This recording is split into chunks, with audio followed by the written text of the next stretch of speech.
Minecraft just had its annual live event, and we got to see where we're headed for the next update with a little preview, as well as some other things. For a quick recap, Mojang is introducing the Trial Chamber, a dynamically sized structure with traps and the new Trial Spawner. This spawner adjusts mob spawns based on the number of players within its proximity, and has a cap on how many mobs it can spawn. What's unique is that the type of mob spawned is influenced by nearby blocks. Once completed, the spawner will reward the players. They are also not completely useless once they are completed. They regenerate after a global cooldown, and they're highly customizable using NBT tags. Another thing to note is there is a new hostile mob being added into the game, known as the Breeze. From the short 1-minute preview Mojang gave us of this mob, the animations looked quite interesting and is definitely a first for Minecraft. It also has the unique ability to trigger item states. You can see it activating switches and trapdoors. Not sure if it will be any use to the players, but it'll make the encounter more interesting and fits the copper trap dungeon theme that Mojang seems to be going for here. We also got a snippet of a new block that just makes me think of Satisfactory or Factoria, called the Crafter. We can finally automate crafting. Imagine dried kelp farms with this, creating an infinite fuel source for your auto smelters. There were also some decorative blocks introduced, like the copper bulb. All in all, it seems to be quite the extensive update so far. We've been told there is still yet to be revealed, and the release is all the way in the middle of next year, so I'm actually quite hopeful for the amount of content in this update. Well,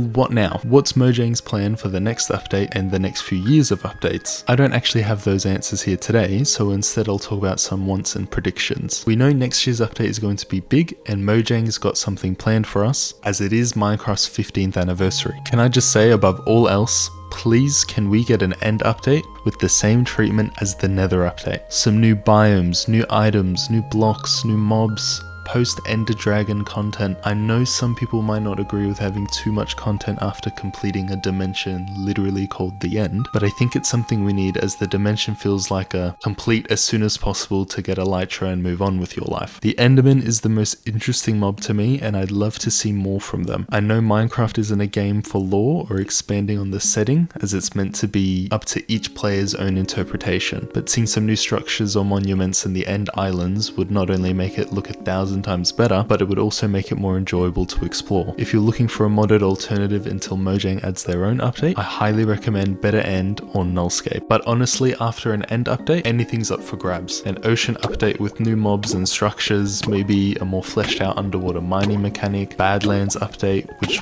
we should be due to get soon, I hope, a savannah update, a desert update, anything really. And whilst I'd prefer if we get updates that are refinements to existing content in the game, it's good to get new features and ideas into the game as well. It's hard to predict what new things Mojang would add, and not absolutely everything needs to be added into Minecraft. For example, it wouldn't make sense to add the Twilight Forest or 10 new ores with their own tools and armor sets. At the end of the day, Mojang is still looking to add things into the game that don't take away from what makes Minecraft feel like the game it has put itself out to be, and it's usually in the form of non-invasive content that's accessible to everyone. You can't gatekeep items intended for casual play behind a final boss, as not everyone is up for that task, but it's also good to reward players for their efforts and offer them items that aren't a necessity but make the game more enjoyable and efficient. The elytra is a perfect example of this balance. It's not essential for basic gameplay, but once acquired, it opens up a whole new dimension of exploration and mobility. By placing it within the end city, Mojang ensures that those who seek the thrill of challenge are rewarded, while not alienating players who prefer a more relaxed experience. This encourages both playstyles, fostering a diverse gaming community where everyone can find their own path and pace. I'm excited for what's to come for the game, and for those of you who have stayed this far,